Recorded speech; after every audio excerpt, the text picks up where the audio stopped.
Baik, Pak Iwa, kita lanjutkan kembali. Tadi sudah ada 2 poin tantangan ya dalam pengerjaan proyek tol ini. Yang pertama adalah pembebasan lahan, kedua adalah masalah biaya. Tapi kalau dukungan investor sejauh ini Anda optimis bahwa akan banyak investor yang jelas sudah ada yang minat. Itu berarti kan kacamata dia kan uang dia sendiri, pasti dia akan sangat cermat kan. Baik. Jadi insya Allah udah ada minat. Nah sekarang kita tinggal bagaimana seluruh masyarakat membantu. Bagaimana supaya pembebasan lahan ini yang menjadi kendala utama setiap pembangunan jalan tol ini bisa kita selesaikan. Apa sih solusi yang bisa dicanangkan untuk 2 hambatan tersebut? Saya kira pertama kalau soal lahan ya, tentu kerjasama tadi semua pihak ya. Dan jangan sampai ada masyarakat yang menjadi malah ya mengail di air keruh gitu ya. Itu yang utama dan itu harus dari awal dan transparansi dari tim dengan masyarakat tentu itu sangat penting supaya masyarakat itu jangan sampai kepercayaannya jangan sampai hilang. Itu akan sangat menentukan. Soal dana tentu saja ini kemungkinan besar akan bentuknya tadi KPBU ya, kerjasama pemerintah dan badan usaha. Nanti pasti dalam kontrak kerjasamanya akan dibuat spesifik apa saja kontribusi dari swasta, apa saja yang akan tanggung dan mungkin apa dari biasanya pemerintah itu pembebasan tanah ya porsinya. Lalu swasta nanti diharapkan investasi dan biaya operasinya. Dan kemudian pengelolanya nanti akan mengharapkan tarif. Nah, oleh karena itu nanti kerjasamanya biasanya akan ditentukan oleh 2 hal.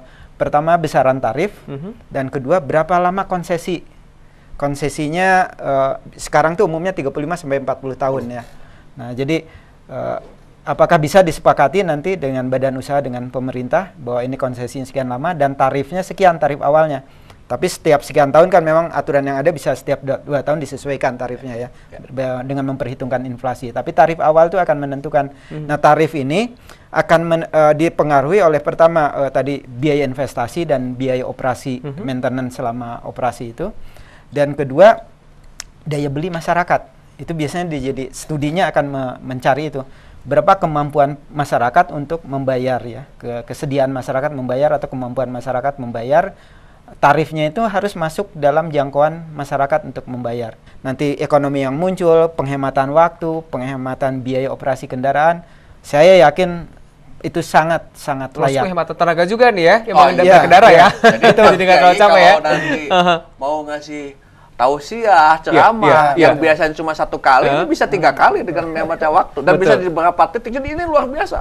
Dengan aktivitas ekonomi, aktivitas siar, keagamaan dan lain sebagainya ini luar biasa. Kita bicara terkait dengan hambatan termasuk kontur nih ya untuk desain. Pak Ade bisa sedikit dibahas terkait dengan nanti desainnya apakah ini kabarnya juga akan mirip dengan tol Cisumdawu ya? Ada terowongan, kemudian ada jembatan-jembatan tinggi, ini bagaimana? Kemungkinan itu ada karena topografinya memang kan lumayan turun naiknya tinggi ya. Topografinya agak tidak datar ya. Jalan tol kan kualitas jalannya lebih tinggi ya. Oleh karena itu tikungannya nggak boleh terlalu tajam, ada ini standarnya, kemudian tanjakannya juga dibatasi, nggak boleh terlalu. Nah, kemungkinan besar bahwa banyak jembatan dan ada terowongan tempat tertentu sangat mungkin karena rutenya juga harus relatif lurus gitu ya. Nah, secara teknologi nggak ada masalah. Cuma ujungnya biasanya ke biayanya meningkat. Kalau biaya meningkat tadi ke tarifnya akhirnya, pengaruhnya ke tarifnya. Nah, saya kira nanti di sana bermainnya gitu ya. Kalau ini pakai terowongan, banyak jembatan dan sebagainya, lalu biaya berapa, tarifnya berapa, lalu kerjasamanya dengan pemerintah seperti apa, pembagian perannya seperti apa, pembagian resikonya seperti apa. Nah, itu nanti dasarnya itu untuk bisa secara teknologi saya kira selalu bisa diatasi, nggak ada masalah. Gitu. Oke, Pak Iwa, kembali kepada Anda ini untuk meyakinkan kembali masyarakat tentunya ini kan juga pro kontra pasti ada, walaupun Anda katakan tadi lebih banyak yang pro ya, masyarakat mendukung begitu. Nah, apa yang ingin Anda tekankan di segmen akhir ini? Yang pertama tentu saya sampaikan terima kasih ya, karena saya perkirakan hampir 100% lah mendukung. Nah, selama ini bahkan juga menanyakan kapan Kang Iwa, kapan selesai? Ya sabar, karena ini gak dari APBN APBD. Kita dari provinsi mah ingin hari ini ya hari ini juga dibangun ya bilang gitu.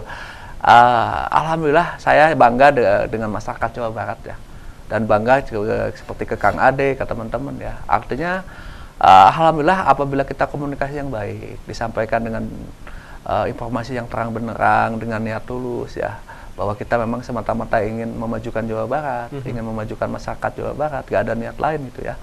insya Allah masyarakat akan tersentuh. Dan kalau udah tersentuh dan udah ada kepercayaan, mereka akan mendukung total kepada kita. Jadi saya optimis masyarakat seluruhnya mendukung terhadap pelaksanaan jalur tol. Dan dipastikan juga nih mereka-mereka status yang ada di jalur-jalur existing atau jalur arteri ini juga tetap ya, akan mendapatkan terjamin perhatian. juga ya. Iya. Oke, baik. Terima kasih. Ini Pak Iwan dan juga Pak Ade, kita harus mengakhiri perbincangan pagi hari ini. Kita tunggu mudah-mudahan proyek ini berjalan dengan lancar, Amin, 100% ya, didukung oleh amin, masyarakat amin. dan nanti betul-betul sesuai tujuan Amin. yang kita harapkan gitu ya. Apalagi ini juga pasti bakal indah nih sepanjang jalur tol ini. Apalagi Sorojasa saya lihat saya itu begitu menarik gitu Coba ya. di waktu malam atau siang Iya. luar biasa. Dan di situ sawah-sawah itu lahan abadi. Baik. Jadi nggak akan tergerus oleh perumahan. Iya. Terima kasih sekali lagi Bapak-bapak dan selamat Sama-sama. beraktivitas kembali. Pemirsa, Anda telah menyaksikan sajian dialog pagi dalam Ayus Jabar hari ini. Ikuti kanal YouTube Ayus Bandung untuk menyimak kembali dialog kami. Wakili kerabat kerja yang bertugas saya, Agung Karsana mengucapkan terima kasih dan sampai jumpa.